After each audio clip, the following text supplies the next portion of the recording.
کہ ایسے میں صدا آئی یہ عبداللہ کے گھر سے مبارک محمد مصطفیٰ تشریف لے آئے دست بستہ ہے کرے حاضر غلام پیش کرتے ہیں غلامانہ سلام صورت کو میں سوچ بیٹھا یہ تعجب ہے کہ صورت تلاوت کر دے قرآن بھی سارا صورت رحیم میں تعظیم ہی صورت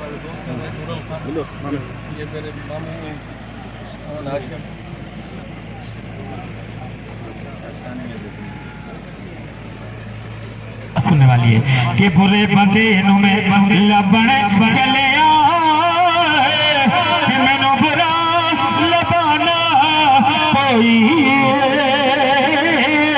جدوں میں اپنے در وڑے کہ میں تو برا نہ کو جدوں میں اپنے در تکے کہ میں تو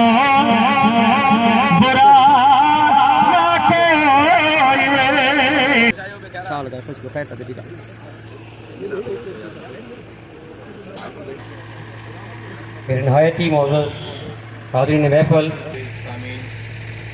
نہایتی واجب الاحترام حاضرین محفل السلام علیکم. جیسا کہ آج آپ کو معلوم ہے کہ محفل میلاد کا سماں ہے اور اس خوشی جو بابرکت خوشی کے اندر چار چاند لگائے ہیں ہمارے پیر صاحب نے حضور کی محفل کے اندر قبلہ محمد فیض الحسن شاہ صاحب دامد برکاتہ نے تشریف لا کے اور اس محفل کو چار چاند لگائے ہیں اور ہمیں عزت بخشی ہے. ہم ان کا نہایت دل سے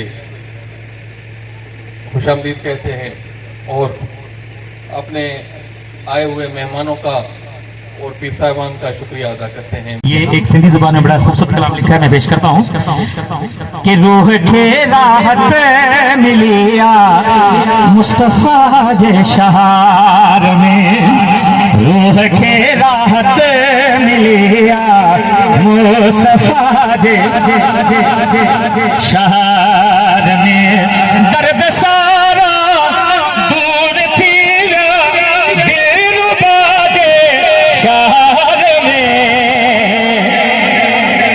روح کے راحت ملیا مصطفیٰ جے شہر میں روح کے راحت ملیا مصطفیٰ جے شہر میں اللہ اللہ ہیویا دیدار روزے پاک جاوے جا صفا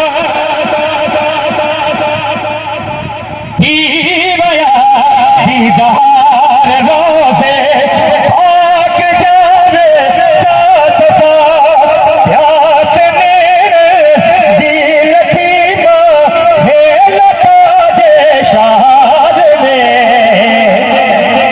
روح کے راحت ملیا مصطفیٰ جے شہر میں روح کے راحت ملیا مصطفیٰ جے شہر میں جن کی مقبول تھے ماں اچھا ہے سال خدا جے شہر میں روح کے راحت ملیا مصطفیٰ سرکار سجاتے ہیں آتے میں ہم وہی جن کو سرکار بلاتے ہیں. یعنی آپ کے دل میں آپ کے دماغ میں ایسی کشش ڈالی گئی کہ ہم میلاد مصطفیٰ میں شرکت کریں. ورنہ میں تو خطیب بھی نہیں ہوں نہ عالم ہوں اتنا زیادہ. ایسی باتیں کروں گا. اگر خطیب ہوتا تو آپ تک نام پہلے پہنچا ہوتا کہ ابھی فلانا بندہ خطیب ہے. لیکن ہم سرکار کی ثنا کریں گے کہ یہ دین یہ کیوں ہم مناتے ہیں میلاد النبی، کہ سرکار کی وجہ سے الحمدللہ ہمیں دین ملا، اللہ کا پتہ چلا سرکار کی وجہ سے. اور آپ نے اس دین کے لیے کتنے مصائب اٹھائے، کتنی تکالیف اٹھائیں، کتنے پتھر سہے. یہ تو کوئی تاریخ کی کتابیں پڑھے تو اسے پتہ چلے. جو حاجی لوگ جاتے ہیں جنت المعلی مکہ میں تو راستے میں آتی ہے کبری ہجوم. ایک دفعہ سرکار وہاں آئے تبلیغ کے لیے، تو یہ ہجوم محلے والے نے، محلہ ہے ہجوم، ان لوگوں نے پتھر مارے آقا علیہ السلام کو. آپ دعوت تبلیغ دیتے رہے، پتھر ماں کھا کے واپس آئے. بھوک لگی تھی. حضرت حمزہ کی بیوی آپ کی چچی، آپ ان سے جا کے کہتے ہیں چچی آپ کے پاس کچھ کھانے کو ہے؟ تو چچی آپ کی طرف دیکھ کے رونے لگے، کہنا کہ محمد یہ کیا ہوا، کس نے مارا؟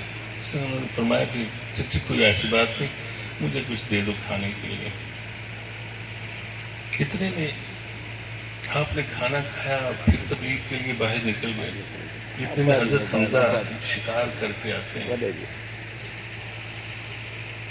ان کی زوجہ محترمہ ان سے کہتے ہیں کہ حمزہ تو شکار کی پڑی ہوئی ہے، محمد یتیم ہے اس لیے لوگ اسے مارتے ہیں، اس کا کوئی وارث نہیں ہے اس لیے لوگ اس کو پتھر مارتے ہیں. تو حضرت حمزہ بڑے جری اور بہادر تھے. کہنے کا کیا ہوا؟ آپ نے فرمایا کہ محمد آئے، ان کے سر سے خون بہ رہا تھا، جسم پہ چوٹیں لگی تھیں. آپ اسی غصے میں تھے، اپنی تلوار اور کمان لی، سیدھے ابو جہل کے پاس گئے، اس کے سر پہ کمان مار کے لگے کہ اگر آئندہ کسی نے میرے بھتیجے سے کچھ کہا تو اس سے میں نپٹوں گا، میری تلوار نپٹے گی. پھر دوسرا واقعہ اسلام کی ترویج کا، کیا آپ طائف میں جاتے ہیں، طائف والوں کو تبلیغ کی کرتے ہیں، دعوت دیتے ہیں کہ اسلام یہ ہے، ایک اللہ کو مانو، بتوں کو نہ پوجو. وہ وہاں کے جو دو سردار تھے انہوں نے پتھر مروائے کہ جاؤ پتھر مارو. لوگوں نے پتھر مارے. تو آپ اسی صدمے میں، اب لکھنے والے لکھتے ہیں، کتابوں میں آتا ہے اتنا خون بہا کہ خون بہتا بہتا آپ کے جوتے اور ایڑیوں پہ آ گیا اور آپ کے جوتے چپک گئے. یہ دین ہم تک ایسے پہنچے. ساری تکالیف آقا علیہ السلام نے اٹھائیں. اس وقت جہاد کیے، ہجرت کی اس دین کے لیے. جبریل امین آتے ہیں وہاں، کہتے ہیں کہ یا رسول اللہ اگر آپ کہیں تو میں اس بستی کو اٹھا دیتا ہوں. آپ نے فرمایا نہیں، اس بستی کو نہیں اٹھانا، یہیں سے لوگ اسلام لائیں گے، یہیں سے لوگ اسلام لائیں گے. کئی دفعہ 3 سال شیب ابھی طالب میں کاٹے. مکے والوں نے پابندی لگا دی، یہ معاہدہ لکھ دیا، معاہدہ لکھ کے لٹکا دیا کعبے کے دروازے پہ. 3 سال تک شیب ابی طالب میں رہے، کو بائیکاٹ کر دیا. تمام لوگوں نے پتے کھائے، چمڑا بھگو کے چبائے. اس طریقے سے ملا ہے. ہماری خاطر، ہمیں راحتیں دینے کے لیے، ہمیں اللہ کا بتانے کے لیے سرکار نے سارے یہ مصائب تکالیف اٹھائی. اور اسی خوشی میں ہم میلاد مناتے ہیں کہ ہمارے آقا علیہ السلام آپ دنیا میں تشریف لائے ہماری رہنمائی کے لیے، ہماری آخرت کے لیے، اور ہمیں دین کا راستہ دکھایا، دین کا پتہ بتایا کہ دین اسلام ہے کہ، ورنہ اس سے پہلے تو عیسائیت تھی، اس سے پہلے یہودیت تھی، لیکن ہر دور میں تبلیغ کے لیے انبیاء آتے رہے، تو ہمارے خاتم النبیین صلی اللہ علیہ وسلم آخری نبی، تو آپ تو کہتے فرماتے تھے کہ مجھ پر اتنی مصیبتیں آئیں، اتنے زخم ہوئے، اتنی تکلیفیں، فلمسل اس طرح کے کوئی کسی انبیاء کو نہیں ملی ہوں گی تکلیفیں جتنی آپ کو آئیں۔ ذرا مطالعہ کر کے تو دیکھیں ہماری خاطر سرکار نے کیا کچھ نہیں کیا۔ ہر وقت ایک دن مدینہ منورہ میں صحابہ تلاش کرتے، 2 دن ہو گئے آقا علیہ السلام ملے نہیں، تلاش کے لیے نکل پڑے، کوئی ٹولی کدھر نکل گئی، کوئی ٹولی کدھر نکل گئی، کوئی ٹولی کدھر نکل گئی۔ ایک ٹولی آ کے دیکھتی ہے تو ایک چرواہے سے پوچھتی ہے، تو نے ہمارے آقا محمد علیہ السلام کو نہیں دیکھا؟ تو وہ چرواہا کہتا ہے مجھے پتا نہیں، وہ پریشان کھڑا تھا، مجھے پتا نہیں، میری بکریاں، ایک بندہ ہے وہ رو رہا ہے گا 2 دن سے، میری بکریاں چارہ نہیں چار رہی، اور یہ بھی آنسو بہائے جا رہی ہیں، کھڑی گئی اس غار کے غار کے دروازے پر، پتہ نہیں دیکھ لیں آپ کے ہیں وہ یا کون ہے۔ میں تو اپنی وجہ سے پریشان ہوں کہ مجھے 2 دن میں ادھر ان کی نگرانی کے لیے کھڑا ہوں کہ بکریاں جا نہیں رہی۔ صحابہ آگے جاتے ہیں تو آگے پتہ کیا ہے، سرکار رو رہے ہیں، رب حبلی امتی، رب حبلی امتی، یا اللہ میری امت کو معاف فرما دے، یا اللہ میری امت کو معاف فرما دے۔ امت کے لیے آپ دعائیں مانگتے رہے، امت کی بھلائی کے لیے دعائیں مانگتے رہے، میرے آپ کے لیے دعائیں مانگتے رہے، تو پھر ہم کیوں نہ ان کی ولادت کی خوشی میں میلاد منائیں۔ میں نے عرض کیا کہ لا یؤمن احدی، حدیث شریف لا یؤمن احدکم حتی اکون احب الیہ من والدہ ولدہ والناس اجمعین، تم میں سے اس وقت تک کوئی کامل مومن ہو نہیں سکتا، ایماندار ہو نہیں سکتا جب تک کہ وہ مجھے اپنے ماں باپ، اپنی اولاد اور سارے لوگوں سے زیادہ نہ چاہے۔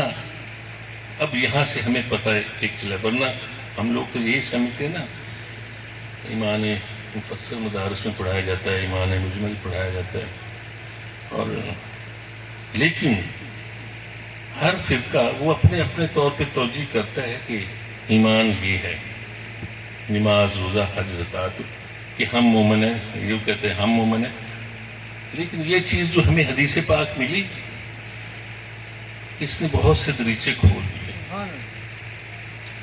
بہت سی کھڑکیاں کھول دی کہ بھئی یہ ہے اصل ایمان۔ کہ سرکار خود فرما رہے ہیں کہ تم میں سے کوئی ایماندار نہیں ہو سکتا جب کہ وہ مجھ سے اپنے والدین سے بھی زیادہ نہ پیار کرے۔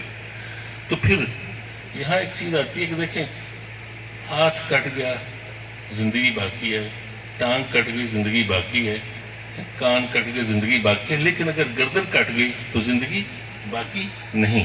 ایسے ہی ہے نا، گردن کٹ گئی تو زندگی باقی نہیں۔ اسی طرح اگر نماز رہ گئی، بندہ گناہ گار ہے لیکن ایماندار ہے، روزہ ٹوٹ گیا، بندہ گناہ گار ہے لیکن ایماندار ہے، زکوٰۃ فرض، حج فرض تھی، حج پہ نہیں گیا، مال ہونے کے باوجود بندہ گناہ گار ہے مگر ایماندار ہے۔ زکوٰۃ کے بھی یہی، گناہ گار ہے مگر ایماندار ہے۔ دفنایا اس کو مسلمانوں کے قبرستان میں ہی جائے گا کہ وہاں دفن کرو، کلمہ کو ہے نا، وہاں دفن کرو۔ لیکن اب یہاں آ گیا مسئلہ، قبر میں 3 سوال ہونے ہیں، من ربوں کا، ما دینوں کا، ما کنت تقول فی حق ھذا الرجل۔ اب یہاں وہی بات آ گئی کہ اگر سرکار کے ساتھ محبت نہ کی تو سارا، جس طرح گردن کٹی زندگی نہ رہی، اس طرح سرکار کے ساتھ اگر پیار نہیں کیا تو تیرا سارے چیزیں فارغ، ایماندار ہے ہی نہیں۔ سرکار نے لا یؤمن، یہ سرکار کا فیصلہ آ گیا، چنانچہ یہ ہمیں حدیث پاک ملی۔ اب قبر میں جو سوال، من ربوں کا، ما دینوں کا، ما کنت تقول فی حق ھذا الرجل، اب پہلے 2 سوال تو آپ نے جواب دے دیے،